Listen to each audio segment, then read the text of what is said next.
My poor dad always said, go back to school, get your PhD. The trouble was he was broke. I said, if I get my PhD, I'll just wind up like you.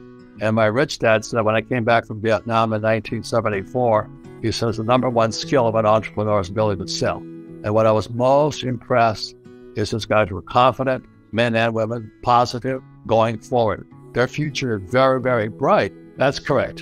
And then the saying we have at Rich Dad, it's sales equals income. And so I meet so many people who say, well, I can't afford this, I can't afford that, I can't afford to buy real estate, I can't afford to buy Bitcoin, I can't afford to buy... Well, the reason you can't afford to buy something is because you can't sell. And sales equals income. So back in 1974, my dad wanted me to go to the University of Hawaii and get my PhD. And I said, no, or he wanted to fly for the airlines because he was a pilot. And I said, no, I'm not going to do that. I'm going to learn how to sell. And he was upset. He says, salesmen are crooks, they're con artists. It's not a very honorable profession. But that's why he was poor. So many PhD types, academic types, they think they're above the capitalist process. They think their PhD entitles them to the better life. But if you go for your PhD, you really don't have the skill sets to be in the capitalist world. Like my father, bless his heart, he ran for lieutenant governor against his boss, the governor, as a Republican in the People's Republic of Hawaii. Hawaii's 100% communist. And so he ran as a Republican and he lost. And the governor said to him, you'll never work in this state again. So the power the governor had over my dad was his job. And the hardest thing for a school teacher, as a capitalist, you really don't need a school teacher. You need a salesman. And my father just couldn't sell. He wouldn't, he just kept holding up his PhD. I have a PhD, but he couldn't sell. And I saw that. And that's when my rich dad, who had no education at all, said, you better learn how to sell pretty quickly. So I was at your birthday party, both men and women. What they have is confidence.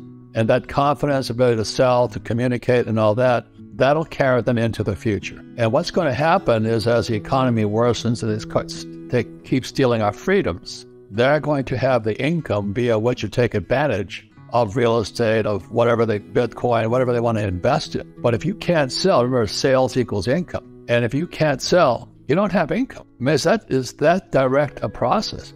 But when I sat down with my poor dad, he just couldn't hear it. He said, salesmen are crooks. They deceive people, they cheat people and all this. But that's what prevented him from getting ahead. And so when I was a kid, I couldn't listen to my poor dad anymore. Because I was really horrible in school anyway. And they kept saying, well, if you don't get good grades, you won't get a good job. I said, good, I'm on the right track. So I would play Monopoly with my rich dad, but I had to work for him for free. That was the deal. And he says, if I pay you money, you think like an employee. So I would work for him for free, and then he'd play Monopoly and teach me. So as I got older, when I was about 12 years old, he says, okay, your graduate course is this. I had to go to he had a lot of rental units. He called them rental units. My poor dad, the school teacher, called them slums. And I think the formula, because the real estate buys the land. So rich dad was putting up these military Quonset huts on this really great land. But the Quonset huts, the military were buying the land. So he put these little cheap-ass Quonset huts up there. And my poor dad went nuts. He went, oh, how dare you do that? He's taking advantage of all these people.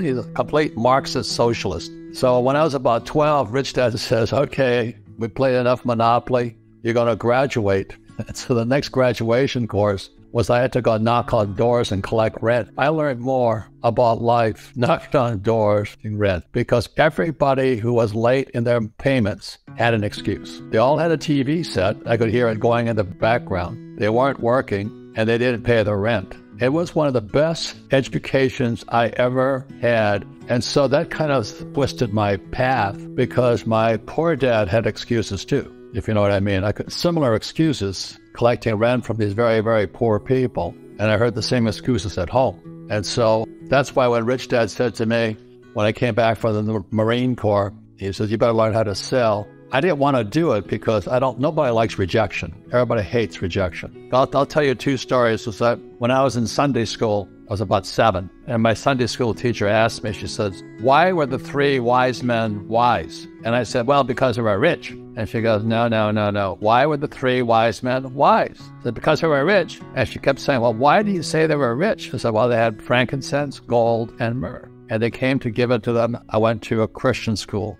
Sunday school. They had frankincense, gold, and myrrh. And she said, they were rich. She says, no, that's not the answer I'm looking for. And here's this young Sunday school teacher. She says, the reason they were rich is they always sought the best teachers. And I went, holy mackerel. So about 2 years later, when I realized I'm not learning jack from my school teachers, and I go to a really rich kid's school, and I go, how come they're rich and I'm poor? My old man's the head of education, PhD, and I'm still poor. And I realized I had bad teachers. So what happened then is that my poor dad was a pretty good guy. He says, you should listen to your best friend's father, who was rich dad. I said, why listen to him? I said, because he's an entrepreneur. And I said, what are you? He says, my dad says, poor dad, I'm an employee. And I go, what's the difference? He says, it's a big difference. He says, entrepreneurs must know about money. Employees don't. So I got this job at Xerox. The same story you have is I get my little handy-dandy sales planner up. I'm dying. Let's say there's 20 sales guys at the Xerox branch in Honolulu. I'm dying. And this guy Sanchez flies in from Western Region, Santa Ana. He looks at my sales thing, and I got all these appointments, but no sales. I'm going to get fired. So I said, I can't. I'm working hard, but I'm going to get fired, because I had no sales. So I go to Rich Dad's office, and I show him my planner. He looks at it. He goes, I had no established accounts. The FNGs and the FNU guy has to always cold call. That's as brutal as it comes. So I'm cold calling in Honolulu. I'm getting nowhere, but I'm making a lot of cold calls. So I show my rich dad my sales planner, and I said, my rich dad says, well, it's obviously why you're failing. I said, why is that? He says, you're not failing enough. He says, if you want to become successful, you have to step up your failure rate. I went, what? Because in my poor dad's family, the academics family, PhDs and all this, failure means you're not successful. And to my rich dad, failure meant you were getting successful. So his advice to me, and I'm working with Xerox, I'm probably 28 years old, he goes, you got to step up your failure rate. Find a way to fail faster. So that's when you get creative. I can only make so many sales calls a day. So what I would do at night, let's say I left downtown Honolulu at 5, I would go to this nonprofit organization up the street, and I would dial for dollars. So I could make 30 sales calls in a night. And I didn't care if I failed or, I was just dialing to get people to donate money for this charity. And I failed 30 times a night. And I kept failing 30 times. That was my goal. But you know what happened? My sales at Xerox went up.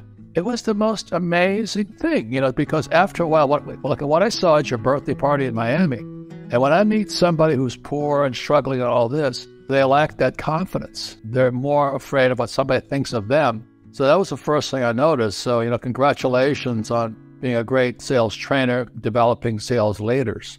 But for me to become successful, I had to step up my failure rate, which goes against everything school teachers teach you. So today, the reason I have so much money is because Rich Dad Poor Dad is now 25 years old, is still number 20 in the world. And the academics still say, you still can't write.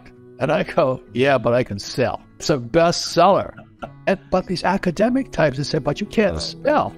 I said, I know, but I can sell. I mean, it's a whole different value system. And it was turned down by everybody. But one of the biggest advantages I had is that when I wrote the book, I endorsed network marketing. Because in network marketing, if you have a good sales leader, you will learn the number one skill of an entrepreneur is ability to sell. So, I have very similar mindsets, different same experiences. But if I could leave a message throughout, the reason I can buy so much real estate is because I make so much money. And if I don't invest in the real estate, I pay taxes. But most people can't invest in real estate because they don't have any money. Do you know what I mean? They can buy a duplex or something like this. But I'm $1 billion in debt. I borrowed $1 billion to buy all this real estate. And the only reason I can do that is because I know how to sell. And it's a completely opposite world of the average person out there.